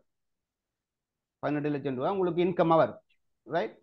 அதே மாதிரி உங்களுக்கு வேற சோர்ஸ் ஆஃப் இன்கமும் இருக்கும், ஒரு எம்ப்ளாய்மெண்ட் இருக்கும், பிஸ்னஸ் இருக்கும், வேற என்ன இருக்கும். அப்ப எல்லா இன்கமையும் கூட்டப்படும். கூட்டக்குள்ள உங்களோட இந்த ரெண்ட் இன்கம்ல நான் சொன்ன அந்த 18 லட்சம் ரூபாயில 18 லட்சம் ரூபாவுக்கும் டேக்ஸ் பண்றே இல்லை.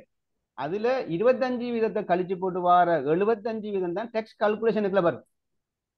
அது ஒரு சோர்ஸ் ஆஃப் இன்கமா இருக்கும். உங்களோட எம்ப்ளாய்மெண்ட் இருக்கலாம், பிசினஸ் இருக்கலாம், எல்லாத்தையும் கூட்டி மொத்தத்தை கூட்டி 12 லட்சம் ரூபாயை கழிச்சு போட்டு வாரத்துக்கு டேக்ஸ் பார்ப்பீங்க. உதாரணம் வச்சுக்கொள்ளுங்க. அப்படி டேக்ஸ் பார்க்கக்குள்ள உங்களுக்கு ஒரு 5 லட்சம் ரூபாய் கட்ட வருது டேக்ஸ். 5 லட்சம் டேக்ஸ் கட்ட வருதுன்னு சொன்னா ஆல்ரெடி நீங்க 15,000 தர 15,000 படி 12 மாசம் கட்டிட்டீங்க அந்த வாடகை சார்பா. ஆகவே இந்த 5 லட்சம் ரூபாயில இருந்து அந்த 15,000 தர கட்டிருக்கிற 12 மாசம் கிட்டத்தட்ட 1,80,000 கட்டியிருப்பீங்க. ஆகவே இந்த 5 லட்சம் ரூபா நீங்க உண்மையா கட்டணும். நீங்க அட்வான்ஸாக 1,80,000 ரூபா கட்டிட்டீங்க. அதை கழிச்சு போட்டு பேலன்ஸா வர 3,20,000 தானே கட்டணும். இது டேக்ஸ் கிரெடிட் நீங்க ஆல்ரெடி பே பண்ணிட்டீங்க. அதை நீங்க உங்களோட லயபிலிட்டிக்கு எதிராக கழிச்சு கொள்ளலாம். அப்படி கழிக்கக்குள்ள உங்களோட கூட வெட்டுப்பட்டு இருக்குன்னு சொன்னால் சில நேரம் உங்களோட லயபிலிட்டி குறைய டேக்ஸ் கூட வெட்டுப்பட்டிருக்குன்னா நீங்க ரிஃபண்ட் கிளைம் பண்ண டிபார்ட்மெண்ட். ரைட். ஓகே ஓகே, உங்களோட அந்த கேள்விக்கு ஆன்சர் கிடைச்சிருக்குன்னு நினைக்கிறேன். வேற ஏதாவது கேள்வி இருந்தா, அல்லது டஸ் டிவிடெண்ட் பேண்ட் ஹேவ் நில் ரேட்? டிவிடெண்ட்ங்கிறது நில் ரேட் ஆண்டு கேட்டிருக்காரு. டிவிடெண்ட் வந்து நில் ரேட் இல்ல. ஒரு கம்பெனி டிவிடெண்ட் வந்து டிக்ளேர் பண்ணக்குள்ள 15% வித்ஹோல்டிங் டேக்ஸை வந்து கழிச்சு போட்டு தான் வித்ஹோல்டிங் கொடுப்பாங்க, இந்த டிவிடெண்டை கொடுப்பாங்க. அதை அந்த 15% கழிக்கப்பட்டதோடைய அதோட டேக்ஸ் லயபிலிட்டி முடிஞ்சு. அது சொல்றாங்க ஃபைனல் வித்ஹோல்டிங் பேமெண்ட். அதுக்கு 15% வெட்டினத்தோடையோ அதுக்குரிய ஃபர்தர் அங்கால ஒரு கட்ட தேவையில்லை. அந்த 15% தான் அந்த டிவிடெண்ட் டேக்ஸ். டிவிடெண்ட பொறுத்த அளவுல final payment withholding tax. ஆனா மத்த இன்கம்கள் தான் அது ஃபைனல் பேமெண்ட் இல்ல, அவர மொத்த வருமானத்தோட சேர்க்க வேண்டி வரும். அப்படிதானே சார்? ஓ எஸ், மத்தது ஃபைனல் இல்ல. ஓகே, ஹோல்டிங் மட்டும் தான் ஃபைனல். ரைட். சாரி, அப்ப வித் ஹோல்டிங் டாக்ஸ்க்கு மட்டும் நீங்க அதாவது டிவிடெண்டுக்கு டாக்ஸ் பே பண்ணப்பட்டா அவங்களோட டோட்டல் இன்கமோட சேர்க்க வேண்டிய அவசியம் இல்லை. தேவையில்லை. அதை நீங்க அடுத்த கேள்வி sir. someone is doing freelancing from Sri Lanka. ஒரு யாராவது ஃப்ரீலான்ஸ்ல ஒர்க் பண்ணிட்டு இருக்காரு, அவருக்கு USD கரன்சி வருது, அவர் டேக்ஸ் பே பண்ண வேணுமா கேட்கிறாரு. ஆனா இலங்கையில் இருக்காரு, bringing money from outside as a USD dollar. நிறைய பேர் இந்த கேள்வியை என்னோட கேட்டிருக்காங்க சார். Answer please. அதான் இது என்னன்னா, இதுல விஷயம் இதுதான். அவர் நான் பார்த்த அந்த ரெசிடென்ட் ரூல் தான் இவர்கிட்ட வேலை செய்யும். இவர் ஸ்ரீலங்காவில் இருக்காராக இருந்தா, ஸ்ரீலங்காவில் இருந்து ஃபாரின் கரன்சியில மணி வந்தாலும் சரி, எங்கிருந்து வந்தாலும் சரி, அவர் ஸ்ரீலங்கன் ரெசிடென்ட் என்று சொன்னா 183 நாளைக்கு மேல ஸ்ரீலங்காவில் ரெசிடென்ட் என்றால் அவரோட worldwide income liable for tax. அது இப்ப இந்த ஃபாரின் கரன்சியில வர ஒரு விஷயம் ஒன்று இருந்தது 2021ஆம் ஆண்டுல. அது 15 மில்லியன் வரைக்குமான ஃபாரின் கரன்சிக்கு வந்து எக்ஸம் கொடுப்பட்டிருந்தது. அந்த எக்ஸம் இப்ப ரிமூவ். ஃபாரின் கரன்சி பேர் குழப்பம் என்னடா சார்? இப்ப நாங்க இலங்கைக்கு USD கொண்டு வரோம், அப்ப USD கொண்டு வந்தா எங்களுக்கு டேக்ஸ் எக்ஸம்ஷன் தானே சொன்னாங்க, ரைட்? இப்ப சார் செல்வா சொல்லியிருக்காரு, நீங்க USD கொண்டு வந்தாலும் சரி, ஸ்டெர்லிங் பவுண்ட் கொண்டு வந்தாலும் சரி, உங்களோட இன்கம் நீங்க இலங்கை இலக்கிகள் உழைப்பீங்களாக இருந்தா நீங்க கட்டாயமா டேக்ஸ் செலுத்த வேண்டும். அடுத்து இன்னொரு கேள்வி கேட்டிருக்காரு சார். என்னென்றால் இலங்கையோட சில நிறுவனங்கள் வந்து டேக்ஸ் எக்ஸம்ஷன் எக்ரிமெண்ட் பண்ணிருக்கீங்க. ஃபார் எக்ஸாம்பிள் IMF, UN, அதே மாதிரி WHO, இவ்வாறான சில நிறுவனங்கள் என்ன செஞ்சிருக்கின்றா எக்ரிமெண்ட் பண்ணி வச்சிருக்கு. இப்ப இலங்கையில இருக்கிற ஒருவர் அதுக்கு ஒர்க் பண்றார், ஒர்க் பண்ணி அதனூடாக அவருக்கு வருமானம் கிடைக்குது, USD கிடைக்குது.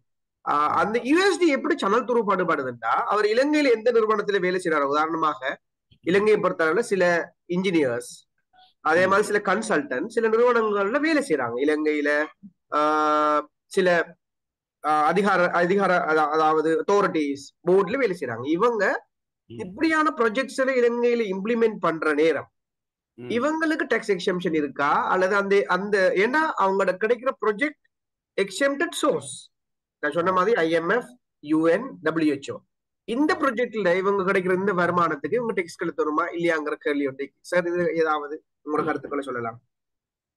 இதுல இந்த கொஞ்சம் டீப்பா பார்க்க வேண்டிய விஷயம். ஃபேக்ட் வைஸா இதை கொஞ்சம் அதில் எக்ரிமெண்ட், இதில் என்ன யார் எக்ரிமெண்ட் செஞ்சு வச்சிருக்காங்க, இது என்ன பேமெண்ட், எப்படி இதை சேனல் துடு பண்ணி எப்படி இதை இம்ப்ளிமெண்ட் பண்றாங்கிறத பார்க்கணும். இது இப்போ நீங்க சொல்ற இந்த UN அது இதுங்கிற விஷயம் என்னன்னு சொன்னா, அவங்க அந்த நிறுவனங்கள் தான் டேக்ஸுக்கு இல்லை. இப்போ அந்த நிறுவனங்கள்ல வேலை செய்யற ஆட்களும் டேக்ஸ் கட்ட தான் பண்ணணும். அந்த நிறுவனங்கள்ல வேலை செய்யற ஆட்கள் சேலரி எடுத்தா அவங்க டேக்ஸ் பே பண்ண தான் பண்ணணும், ரைட்? அது சில ஃபண்டட் சில ப்ரொஜெக்டுகள் இருக்குமாக இருந்தால், சில ப்ரொஜெக்ட் வந்து கவர்மெண்டோட ஒத்து ப்ரொஜெக்டுகள் செய்வமாக இருந்தால், அந்த ப்ரொஜெக்டில் அவங்க அப்படியான க்ளோஸை போட்டு இருப்பாங்கன்னு சொன்னா இது வந்து டேக்ஸுக்கு இல்லை அப்படிங்கிற அந்த எக்ரிமெண்ட்டுக்குள்ள அது இருக்குமாக இருந்தால் தான் அதை கன்சிடர் பண்ணும். உதாரணமாக நீங்கள் வேர்ல்டு விஷனில் வேலை செய்கிறாக்கலையோ அல்லது எங்கே வேலை செய்கிறாக்கள் பார்த்தீங்கன்னா அவங்களோட சேலரிக்கும் டேக்ஸ் போட்டு படுந்தாங்க. ரைட், அது இந்த இப்படி இருக்குது. அதில் இந்த இந்த இந்த இது அந்த அது என்னது எம்பாசிடர் சைட் எம்பாசிடர் மாதிரி வார இந்த தூதுவர்கள் மாதிரி வார கேசஸ் இருக்கு. அப்படியான இதுகள் இருக்கு. சில சில சிலதுகளில் வந்து எக்ஸாம்டட் கொடுத்துருக்குது. ரைட், சிலதுக்கு கொடுக்காம இருக்கு. இப்போ இந்த ப்ரொஜெக்ட் கேஸ் வந்து என்னென்னா அது கேஸ் பை கேஸ் தான் பார்க்கணும். அதை சரியான அந்த ஃபேக்டா அது ஆன்சரை இந்த சொல்லல. அப்படியான கேஸ் இருந்தா என்னோட கண்டக்ட் பண்ண சொல்லுங்க. நான் ஓகே சார். ஓகே, அதுல சில காம்ப்ளிகேஷன் இருக்கிறதா நானும் சொல்றேன். ஏன்னா எனக்கு திடீர்னு அதுக்குரிய ஆலோசனைகளை செல்ல அது ஏண்டா it's all about something related with agreement. Okay, அடுத்த கேள்விக்கு காரணம் நான் நினைக்கிறேன் அதுக்கு நீங்க ஆல்ரெடி ஆன்சர் பண்ணிட்டீங்க. I have a FD in local bank. They give profit and deduct the WHT. Do I pay the money or do I want to pay the tax? Obviously தெளிவான விஷயம். நீங்க வெளிநாட்டுல இருப்பீங்களா இருந்தா உள்நாட்டுல இருக்கிற இன்கமுக்கு உங்களுக்கு டேக்ஸ் நீங்க கட்டித்தான் ஆகணும். உங்களோட எஃப்டிக்கு WHT வெட்டுப்படுமாக இருந்தா அது உங்களோட ப்ராஃபிட்டுக்குரிய WHT. உங்களோட மொத்த வருமானம் அங்க உள்நாட்டு இறைவழி திணைக்களத்துல வருமானமாக காட்டப்பட்டிருக்கும். எனவே அந்த வருமானத்துக்கு எதிராக நீங்க உங்களுடைய டேக்ஸை செலுத்தணும். அப்படித்தானே சார்? அதுல என்னண்டா இவர் வந்து வெளிநாட்டுல இருக்கலாம். இவர் ஒரு இன்வெஸ்ட்மெண்ட் உண்டு எஃப்டி உண்ட போட்டிப்பாரு ஸ்ரீலங்கா பேங்க்ல. ஸ்ரீலங்கா பேங்க்ல இப்ப சிஸ்டம் என்னன்னு சொன்னால் ஒரு 100 ரூபா இன்ட்ரெஸ்ட் கொடுத்தாலும் அதுக்கு ஒரு 5% வித் ஹோல்டிங் டேக்ஸ் பட்டுவோம். அதான் சிஸ்டம். இப்போ 100 ரூபாய் 10 ரூபாய்க்கு தான் 1 ரூபாய்க்குனாலும் 5 வீதம் பட்டுவோம். சீலிங் ஒன்றும் இல்லை, எவ்வளவுக்கு மேலே விட ஒன்றும் இல்லை. இப்போ 100 ரூபாய்க்குன்றாலும் ஒரு 5 வீதம் வட்டி போட்டு தான் கொடுப்பாங்க.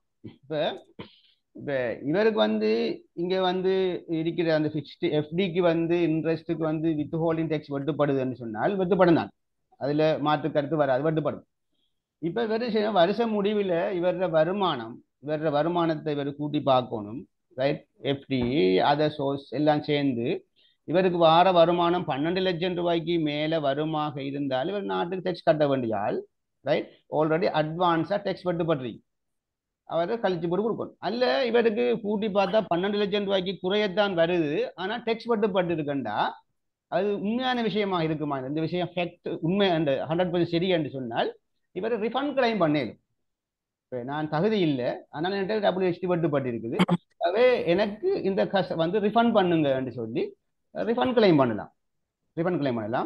இந்த வித் ஹோல்டிங் சிஸ்டத்தில் இன்னும் ஒரு சிஸ்டமும் இருக்குது. என்னென்றால் இந்த சீனியர் சிட்டிசன் என்று சொல்லி இப்போ 60 வயசுக்கு மேற்பட்ட ஆக்கள்ங்கிற சீனியர் சிட்டிசனுக்கும் இப்படியான பிரச்சனை வருது. அவங்களோட வாழ்வாதாரமே சில நேரம் சில ஆக்கள் ஃபிக்ஸ்ட் டிபாசிட்டை போட்டுட்டு வார இந்த சேர்த்து சாப்பிட்டு விட்டுக்கிறாங்க.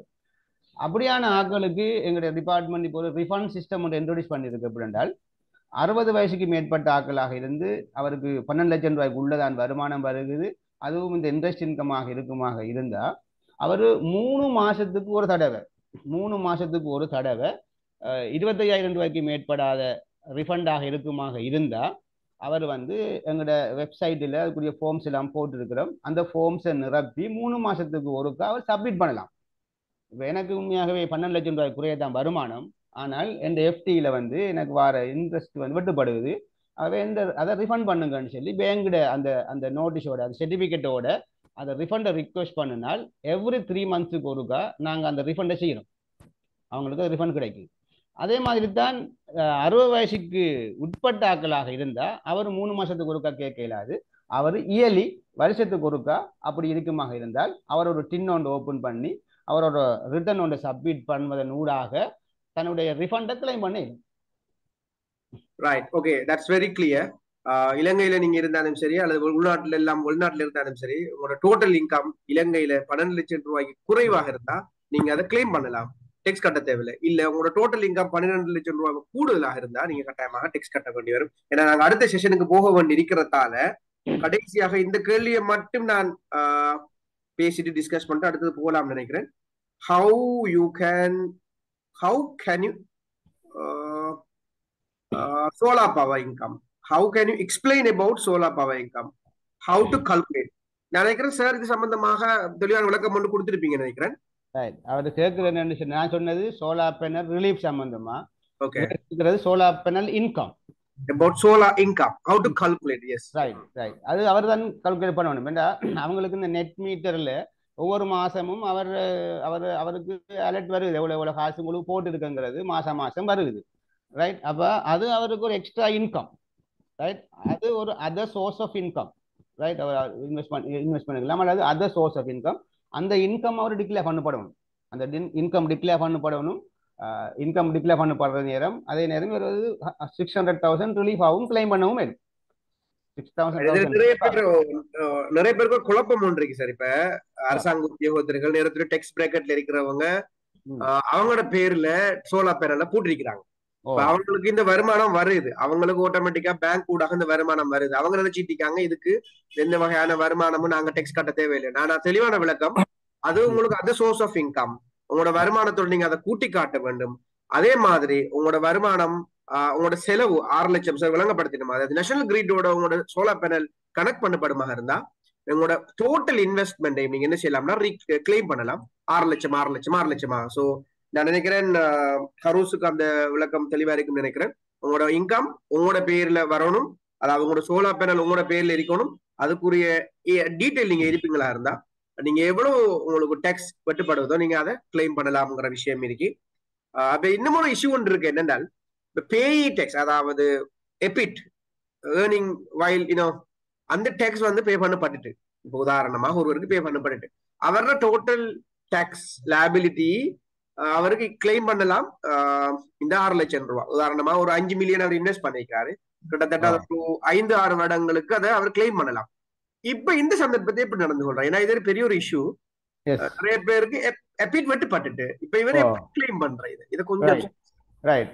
இவருக்கு எபிட் வந்து மாசம் வெட்டுப்படும் என்றால் அந்த கழிச்சு வேற அந்த குவாலிஃபைங் பேமெண்ட் சிஸ்டம் வந்து டேக்ஸ் வெட்டுற அளவுக்கு தெரியாது அவருக்கு. தெரியாது சோலார் பேனல் ஃபிக்ஸ் பண்ணிக்கிறது 6 லட்சம் ரூபாய் கழிக்கணுங்கிறது தெரியாது. தெரிஞ்சாலும் ஒன்றும் செய்யலாது. அவர் வந்து அவரோட குரோஸ் இன்கமுக்கு அவர் டேக்ஸை வெட்டுவார். ரைட். வெட்டி போட்டு அவர் உதாரணமா நீங்க இந்த 6 லட்சம் ரூபாயை கழிக்க போனீங்கன்னு சொன்ன அடுத்து உங்களுக்கு ஒரு ஓவர் பேமெண்ட் ஒன்று வரும், ஒரு ரிஃபண்ட் ஒன்று வரும். அதை நீங்க ரிஃபண்டா தான் கிளைம் பண்ணணும். அதை உங்களோட ரிட்டர்ன் ஊடாக நீங்க உதாரணமா அவரோட குரோஸ் இன்கம் நீங்க டிக்ளேர் பண்ணுவீங்க. அதே நேரம் அவருக்கு 600,000 ரிலீஃபா கழிப்பீங்க. கழிச்சு போட்டு டெக்ஸ் பார்க்கக்குள்ள உதாரணம் ஒரு 10,000 ரூபாய் டெக்ஸ் வரும். ஆனால் டெக்ஸ் வெட்டுப்பட்டு இருக்கும் 12,000 ரூபாய். அவை 2,000 ரூபாய் கூட வெட்டுப்பட்டு அந்த 6,000 ரூபாய் எஃபெக்ட் வந்து கூட டெக்ஸ் வெட்டுப்பட்டு தான் நிற்கும். அவை அந்த ஓவர் பேமெண்ட்டை வந்து என்ன செய்யலாம்டா அவரு ரிஃபண்டா கிளைம் பண்ணலாம். எஸ். அப்ப உங்களுக்கு வெட்டுப்பட்ட அந்த ஓவர் பேமெண்ட் நீங்க சரியான ப்ராப்பர் கால்குலேஷனை செய்யற நேரம் அதை நீங்க உள்நாட்டு இறைவரி திணைக்களத்தினூடாக ரீஃபண்ட் பண்ணி கொள்ளலாம். ஏன்னா எங்களுக்கு அடுத்த செஷனுக்கு போறதுக்கான ப்ராக்டிக்கல் அப்ளிகேஷன் ஒன்று இருக்கு. நிறைய எங்களுக்கு தெரியும் question and answer it may take time. நிறைய பேருக்கு நிறைய குழப்பம் இருக்கு. அதனாலதான் நாங்க இந்த ப்ரோக்ராமை செஞ்சிருக்கிறோம். கடைசியாக ஒருவர் கேட்டிருக்கிறாரு, நவாஸ் கேள்வியோட நாங்க அடுத்த செஷனுக்கு போகலாம் நினைக்கிறேன். Nawaz, proceed. Sorry, no question. Sorry for that. Okay, all right. Okay, thank you. Sir, we can move to the next session, sir.